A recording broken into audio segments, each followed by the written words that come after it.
Assalamualaikum warahmatullahi wabarakatuh. Selamat pagi teman-teman, selamat pagi Budita. Semoga kita selalu dalam keadaan sehat ya. Perkenalkan, kami dari kelompok 7 akan mempresentasikan mengenai desa mandiri yang beranggotakan yang pertama, Hilda Aziza Humairo, NPM 18133100022. Lalu yang selanjutnya ada Tias Budi Lestari, NPM 18133100025. Lalu yang ketiga ada Fitria Dewi Fortuna, NPM 18133100064. Lalu yang selanjutnya ada Rizky Putri Utami, NPM 18133100118. Baik, kita mulai ya teman-teman presentasinya. Selamat menyaksikan. Saya Rizky Putri Utami, NPM 118, akan mempresentasikan mengenai slide 2, yaitu konsep desa mandiri. Desa mandiri itu mencerminkan kemauan masyarakat desa yang kuat untuk maju. Dihasilkannya produk atau karya desa yang mengembangkan dan kemampuan desa memenuhi kebutuhan-kebutuhannya. Desa mandiri bertumpu pada trisakti desa, yaitu karsa, karya, dan sembada. Jika trisakti desa dapat dicapai, maka desa itu disebut sebagai desa berdikari. Karsa, karya, dan sembada desa mencakup bidang ekonomi, budaya, dan sosial yang bertumpu pada 3 daya, yakini berkembangnya kegiatan ekonomi desa dan antar desa, makin kuatnya sistem partisipatif desa, serta terbangunnya masyarakat di desa yang kuat secara ekonomi dan sosial budaya, serta punya kepedulian tinggi terhadap pembangunan serta pemberdayaan desa. Nah, untuk slide selanjutnya ini ada 3 pilar 3 daya. Nah, di sini ada 3 poin ya teman-teman. Yang pertama, berkembangnya kegiatan ekonomi desa dan antar desa. Lalu yang kedua, makin kuatnya sistem partisipatif desa. Dan yang ketiga, terbangunnya masyarakat desa yang kuat secara ekonomi dan sosial budaya serta punya kepedulian tinggi terhadap pembangunan serta pemberdayaan desa. Membangun desa dalam konteks Undang-Undang Nomor 6 Tahun 2014 setidaknya mencakup upaya-upaya untuk mengembangkan keberdayaan dan pembangunan masyarakat di bidang ekonomi, sosial, dan kebudayaan. Oke, selanjutnya saya Fitria Dewi Fortuna, NPM 064, akan melanjutkan presentasi dari Mbak Rizky, yaitu ciri-ciri desa mandiri. Secara umum, desa mandiri berciri-cirikan sebagai berikut.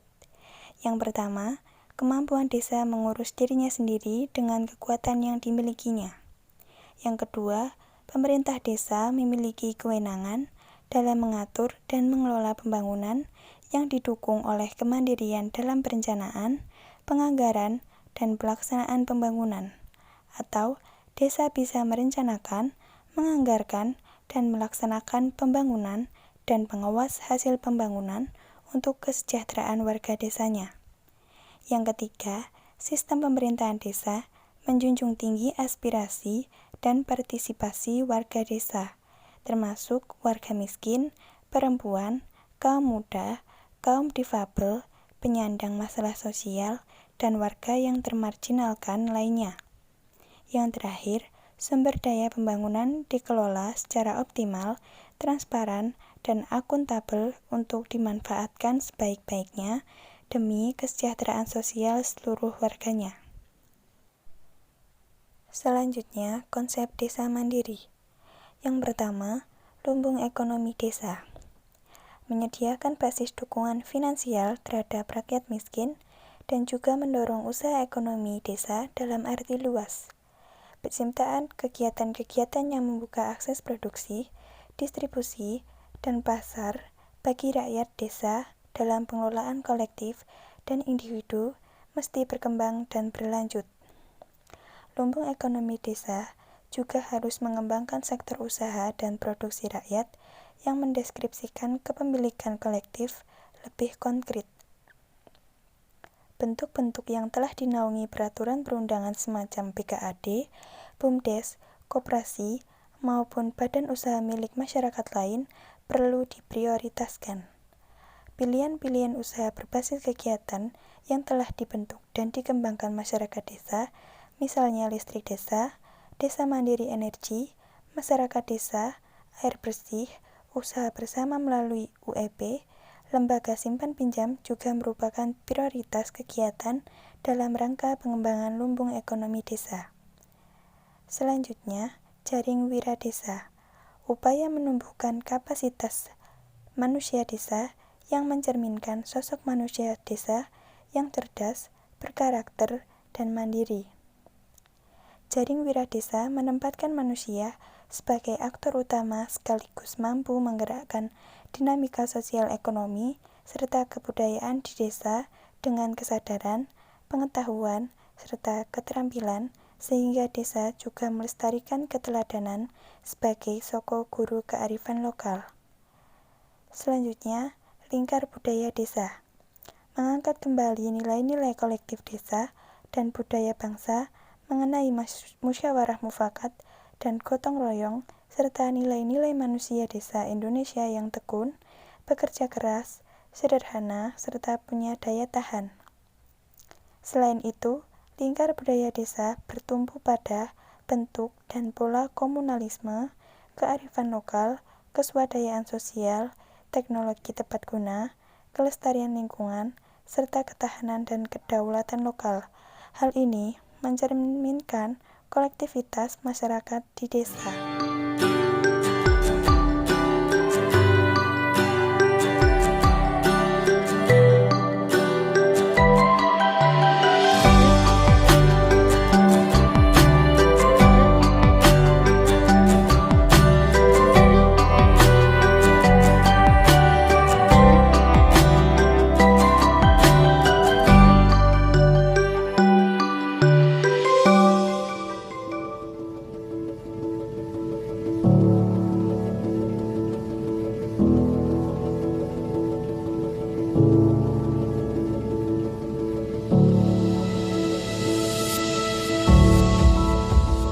Awalnya memang kita melihat potensi alam, sosial, budaya, pertanian, peternakan yang ada di Bojon Kidul. Banyak program yang menjadi impian kita sebenarnya, yang sudah kita tahan.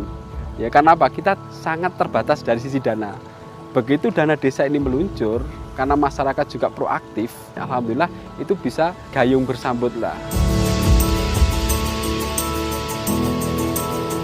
Oleh karena itu, saya sampaikan kepada masyarakat, kita butuh proses percepatan pembangunan. Melalui apa? Pendapatan asli desa. Seiring berjalan waktu, alhamdulillah di tahun 2015 dengan dana desa, kita membentuk yang namanya Badan Usaha Milik Desa.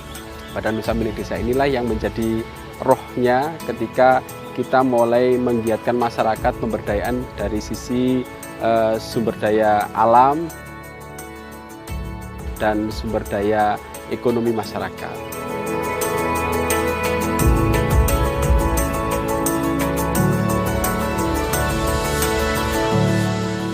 Ya, baru-baru ini perkembangannya luar biasa. Masyarakat pun juga saya sendiri merasakan begitu banyaknya pemberdayaan yang ada di desa kami. Seperti halnya adanya wisata, warga bisa membuka usaha permainan yang di tempat wisata, juga ada pertokoan, bahkan ada dari warga yang buka wisata berkuda itu.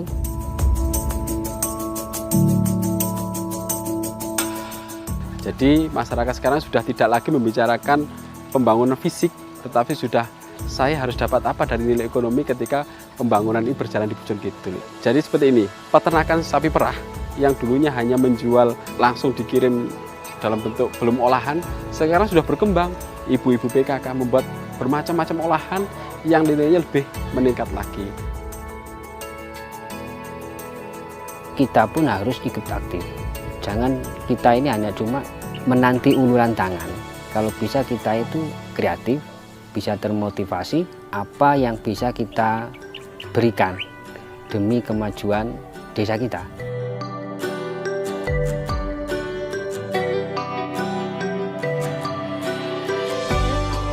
Salah satu dampaknya yang sangat luar biasa adalah 85 orang pengangguran pemuda itu yang tidak bekerja sama sekali di Desa Pujon Kidul itu sekarang bisa kita tampung di unit wisata ini.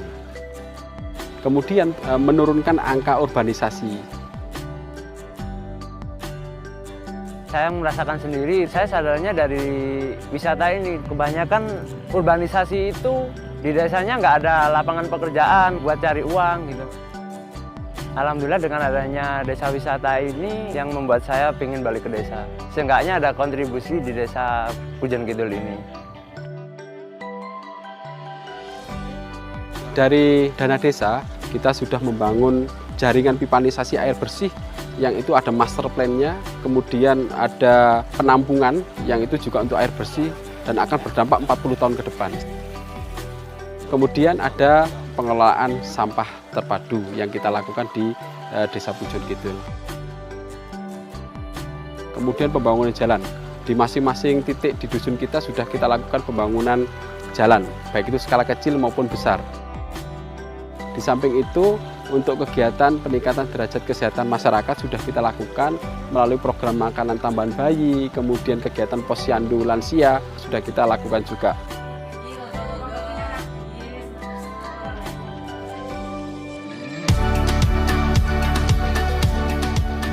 Pesan saya, semua warga desa, kita berlomba-lomba untuk berkreativitas, untuk memajukan desa kita sendiri. Toh di dalam desa itu, semua desa ada kelebihan juga ada kekurangan. Mari kita gali bersama-sama. Sejak 2015, pemerintah terus meningkatkan alokasi dana desa. Saya ingin agar alokasi dana desa digunakan untuk pengembangan potensi ekonomi desa, terutama untuk sektor pertanian dan industri UMKM di desa. Saya titip agar penyaluran dan pemanfaatan dana desa tersebut bisa betul-betul efektif sehingga memberikan manfaat bagi warga di desa, terutama pada penurunan jumlah penduduk yang miskin.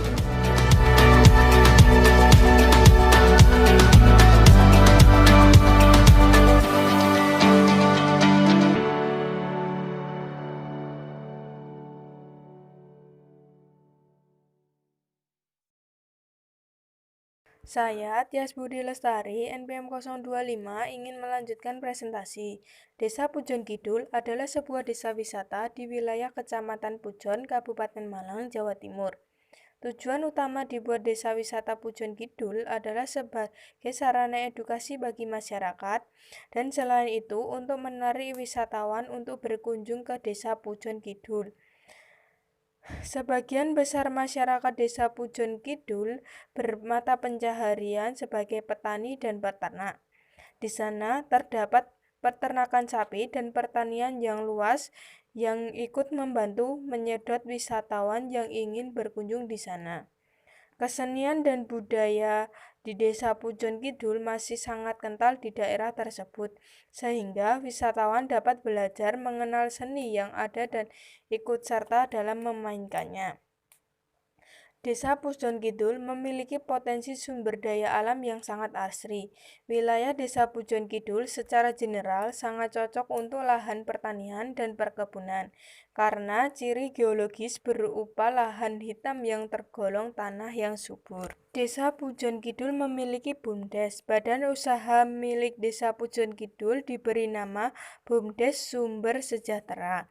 Keberadaan BUMDes ini bertujuan untuk bersama-sama masyarakat Desa Pujon Kidul menggali potensi yang terdapat di desa dalam rangka untuk meningkatkan roda perekonomian masyarakat pedesaan dan juga untuk membantu program peningkatan perekonomian nasional. Melalui BUMDes Sumber Sejahtera diharapkan mampu berkontribusi besar untuk PAD Desa Pujon Kidul dan menjadikan Desa Pujon Kidul sebagai desa yang mandiri. Program-program yang sudah dijalankan oleh Desa Pujon Kidul itu ada 3 program. Yang pertama, Kafe Sawah. Kafe Sawah merupakan lokasi tujuan wisata yang berada di Desa Pujon Kidul. Yang kedua, Tempat Pembuangan Sampah Terpadu atau TPST. Pembangunan TPST ini dilakukan untuk menunjang pembangunan desa yang berwawasan lingkungan yang bersih. Yang ketiga, himpunan penduduk pemakai air minum atau HIPPAM. Upaya penyediaan air bersih bagi masyarakat di Desa Pujon Kidul yakni dibangun dan dikelola oleh HIPPAM masyarakat setempat. Saya Hilda Aziza Mairo, NPM 022, akan melanjutkan presentasi. Yang selanjutnya yaitu dana Desa Pujon Kidul. Kepala Desa Pujon Kidul mengatakan BUMDes yang dikelola telah berhasil meningkatkan pendapatan asli desa atau PADes hingga lebih dari 1,3 miliar pada tahun 2018.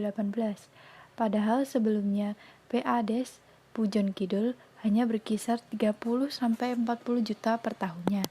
Jadi, dana desa dari Pujon Kidul ini berasal dari badan usaha milik desa yang sudah dia dirikan. Kemudian, permasalahan yang dihadapi dalam pelaksanaan BUMDesa berkaitan dengan permasalahan administratif meliputi yang pertama, permasalahan dalam inventarisasi aset. Dalam pengelolaan BUMDes Pujon Kidul, orientasi keuntungan bukan hanya merujuk pada keuntungan nominal, tetapi juga berupa keuntungan aset seperti instrumen pendukung yang merujuk pada aset BUMDes itu sendiri, yaitu misal pada unit kafe sawah yang menjadi aset adalah sarana prasarana, tempat makan, kafe, dan kamar mandi. Kemudian ada unit banking yang menjadi aset BUMDes, yaitu alat-alat pendukung seperti komputer dan printer.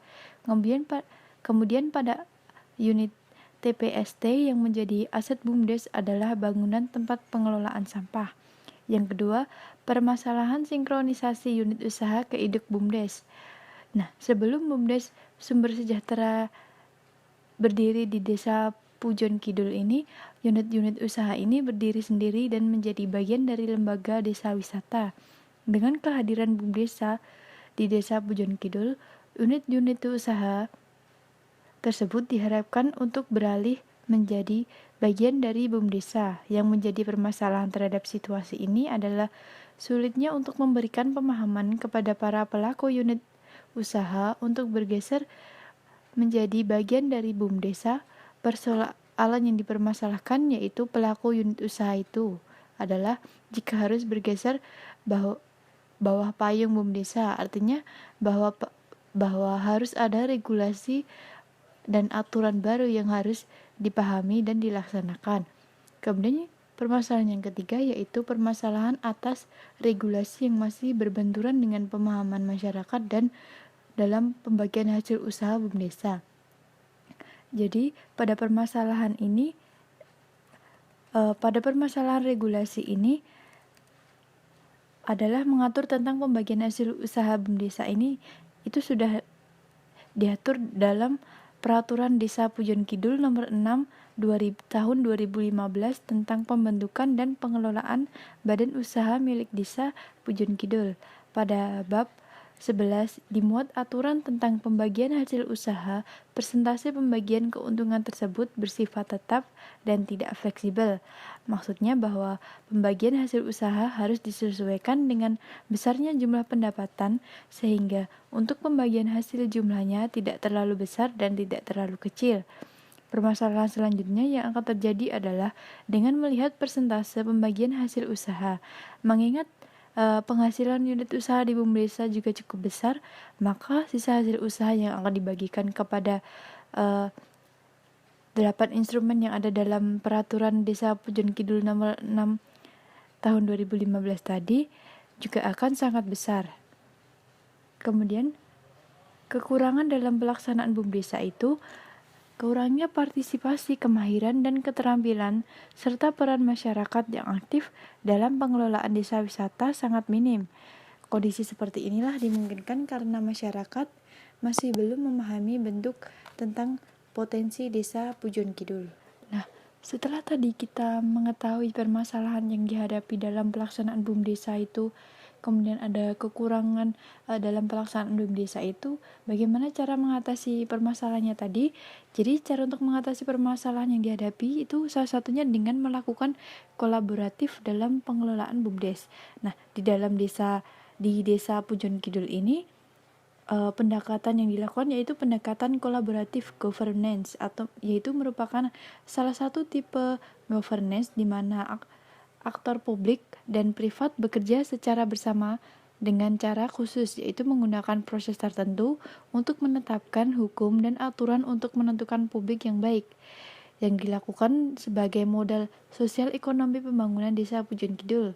Yang pertama yaitu dialog secara langsung antara stakeholder yang terlibat dalam kolaborasi pengelolaan BUM desa.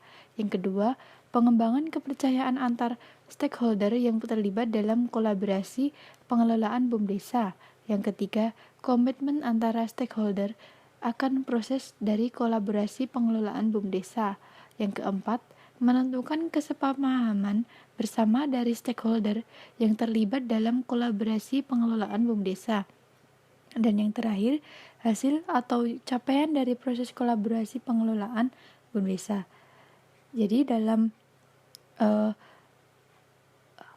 melakukan kolaboratif dengan pendekatan kolaboratif governance ini sangat penting dilakukan seperti kegagalan dalam implementasi kebijakan dan tatanan organisasi, kemudian dalam ketidakmampuan kelompok-kelompok dalam pengelolaan tadi, terutama karena pemisahan rezim kekuasaan untuk menggunakan arena-arena institusi lainnya untuk menghambat keputusan tingginya biaya dan politisasi regulasi. Sekian dari kelompok kami, kurang lebihnya mohon maaf. Wassalamualaikum warahmatullahi wabarakatuh.